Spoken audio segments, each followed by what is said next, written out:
This section of the lesson will focus on calculating the various limiting masses for takeoff. Class A aeroplanes have data presented to the pilot in a different way than smaller Class B aeroplanes. Whereas Class B aeroplane data for takeoff would show what length of runway would be used for any given mass, Class A aeroplane data shows what maximum mass could be taken for any given runway length.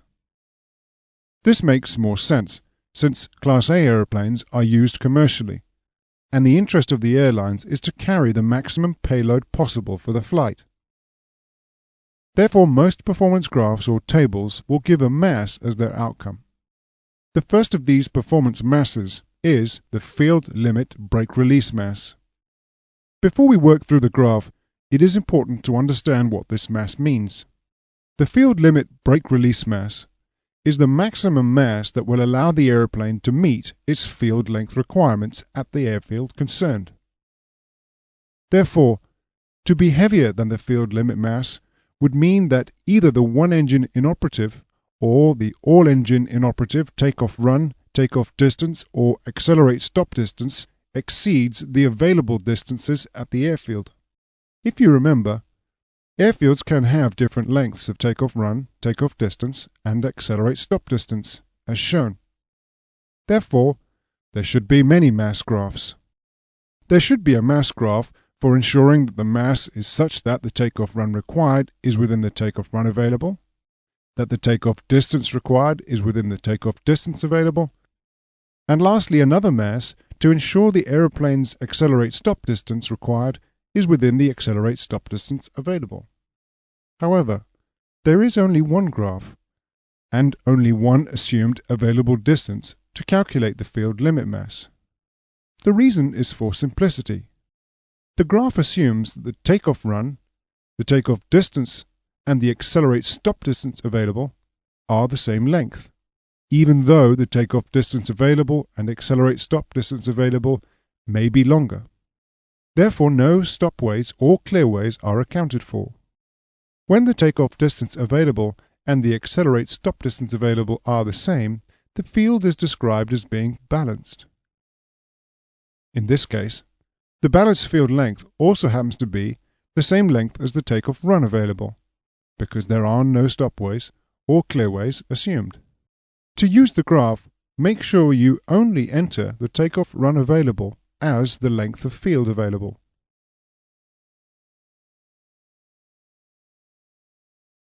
Let us work through an example.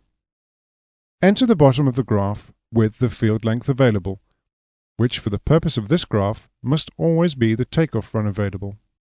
In our example, let us say the Tora is 8,000 feet. Move up vertically from this point until the runway reference line, shown here. Now travel either up or down the runway slope lines. We'll use a 2% upslope on our runway, so travel up and left using the guideline until 2% upslope is reached. From this point, move up vertically until the next reference line, which is for the wind. For tailwinds, travel down and left, paralleling the guidelines, but for headwinds, travel up and right, paralleling the guidelines. In our example, we'll assume a 20-knot headwind. Remember that this is not necessary to factor by 50%. The graph already does this for you. After correcting for the wind, move vertically to the next reference line, which is for the flap setting. If the flap setting were 5 degrees, then keep moving vertically upwards. But in our example, we'll assume 15 degrees. Therefore, travel up and right, paralleling the guidelines until 15 degrees flap. Then move vertically upwards through the graph, leaving a line so we can return to it. Next, we will need to account for temperature and airport pressure altitude. On the left-hand side of the main graph, we'll use an example of 25 degrees Celsius at an airport pressure altitude of 2,000 feet. So, travel up vertically from 25 degrees Celsius until 2,000 feet. Then move horizontally to the right until the reference line, shown here. Now we need to find our line that we drew from earlier. Notice it is to the right of the reference line. Therefore, travel up and right, using the guideline, until you reach the line from earlier. Then, move horizontally to the right and read off the field length limit mass. In our example, the field length limit mass is 59,200 kilograms. However, this mass may need to be corrected. Examine some of the information in the bottom left-hand side of the graph. It states that the graph is based upon the air conditioning packs being on automatic. Therefore, if these are off, there will be more thrust available and the field limit mass may be increased by 550 kilograms. Beneath this is the correction for anti-ice. If the engine anti-ice is on, then the allowable mass has to be decreased by 350 kilograms. Lastly, there is a correction for the power management control.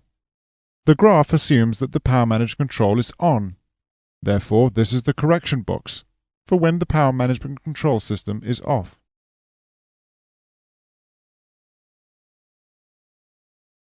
The field limit mass is not the only mass that must be considered in the takeoff. There are several more. The next mass to consider is the climb limit brake release mass. The graph for calculating this mass is figure 4.5, which is on page 11 of section 4 in CAP 698.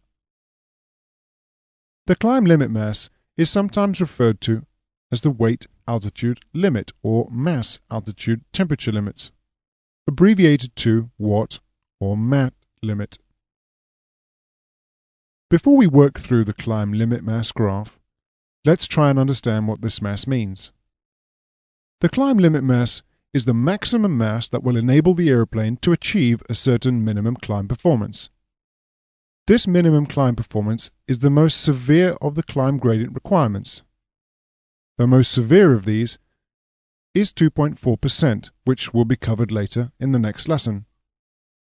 In other words, if the mass of the airplane were greater than the climb limit mass, then the airplane may still be able to climb, but it will not achieve the minimum air gradients that the authorities have laid down.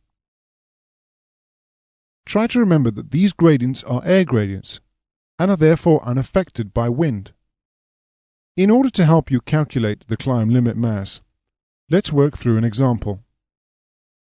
Start with the temperature at the bottom of the graph.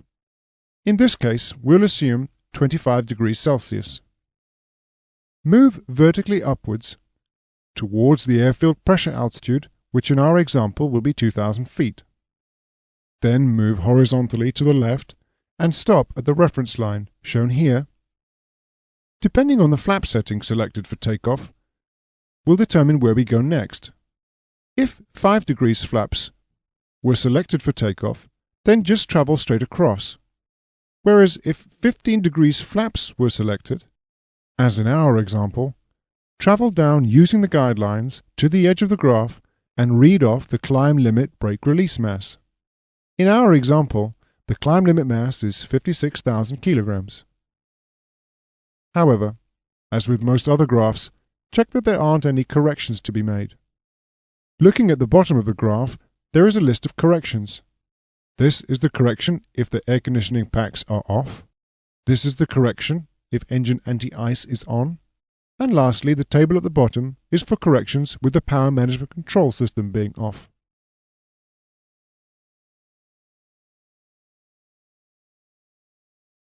The next mass to consider is the tire speed limit mass. The reason for a tire speed limit is simply because naturally there will be resistance between the wheel and the runway. As the wheel rotates, this resistance generates heat, as shown by these thermal images of an aeroplane just after takeoff. Notice the white areas that are signifying the hottest temperatures. The greater the wheel speed, and/or the greater the load on the wheels, the greater the heat generated. Too much heat will not only disintegrate the tire, but it may also expand the air within the tire and may overpressurize it. This is dangerous and may result in a tire blowout, although there are fusible plugs in modern tires to try and help prevent this. As you can now understand, there is a maximum ground speed and maximum mass that the wheels are subject to. The maximum ground speed that the tyre will experience will be at VLOF, and as a result, tyre speed limits are designed to be slightly faster than VLOF. For most medium-range jet aircraft, the maximum tyre speed is set at about 195 knots, which is 225 miles per hour. Let's work through an example on how to calculate the maximum tyre speed limit mass. The graph for this is figure 4.6 on page 13 of section 4 in CAP 698. Previously, we used an example temperature of 25 degrees at an airport pressure altitude of 2,000 feet. So move up vertically from 25 degrees until 2,000 feet. Then move horizontally to the left to read off the tyre speed limit mass, which in our example is 82,400 kilograms. This mass is based upon flaps set at 5 degrees. So lastly, ensure there are no corrections to be made to this mass. These corrections are listed in two tables at the bottom of the graph, shown here. The first table makes corrections to the tyre speed limit mass for 15 degrees flaps, for lower tyre speed ratings, and for headwinds and tailwinds. In our example, we will assume 15 degrees flaps, which increases the tyre speed limit by 6,600 kilograms. We have also assumed a 20-knot headwind, and therefore by correcting for 400 kilograms per 1 knot, means that the tyre speed limit mass will increase by 8,000 kilograms. With the corrections applied, this makes the tyre speed limit mass to be a total of 97,000 kilograms. The very last table is the correction factor for the power management control system being off, since the graph assumes that it's on automatic.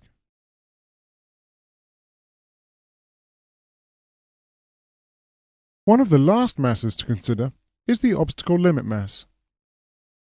The obstacle limit mass is the maximum mass, in the event of engine failure, that the aeroplane can be at in order to achieve the minimum clearance over an obstacle in the takeoff flight path. If the mass of the aeroplane were greater than the obstacle limit mass, then there is no guarantee that the aeroplane will clear the obstacle by the minimum clearance level. This may seem to be a limiting factor, but of course, if the aeroplane cannot clear the obstacle vertically, it can of course go around the obstacle. The method of calculating the horizontal clearance will be discussed in the next lesson. Before we work through the graph, there is some preamble about the obstacle limit mass graph on page 35 of section 4 in CAP 698. It states that the graph is a rapid means of obstacle clearance calculation when there is no detailed information available.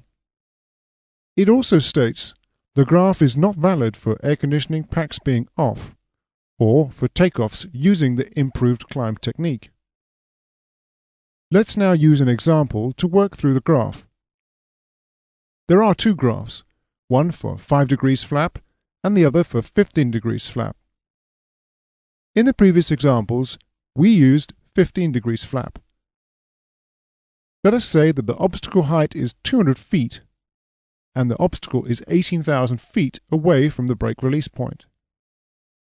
Enter the graph with 200 feet and move horizontally to the right until you hit the 18,000 feet line. Then, move straight upwards and hold at the reference line for outside air temperature. The outside air temperature in our example is 25 degrees Celsius. Therefore, from the reference line, move down using the guidelines until 25 degrees.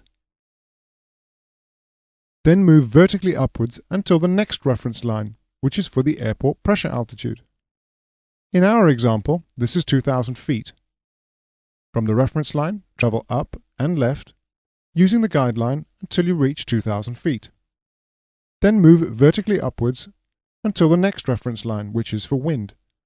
Move down and left for tailwinds, or move up and right for headwinds. In our example, we have 20 knots of headwind.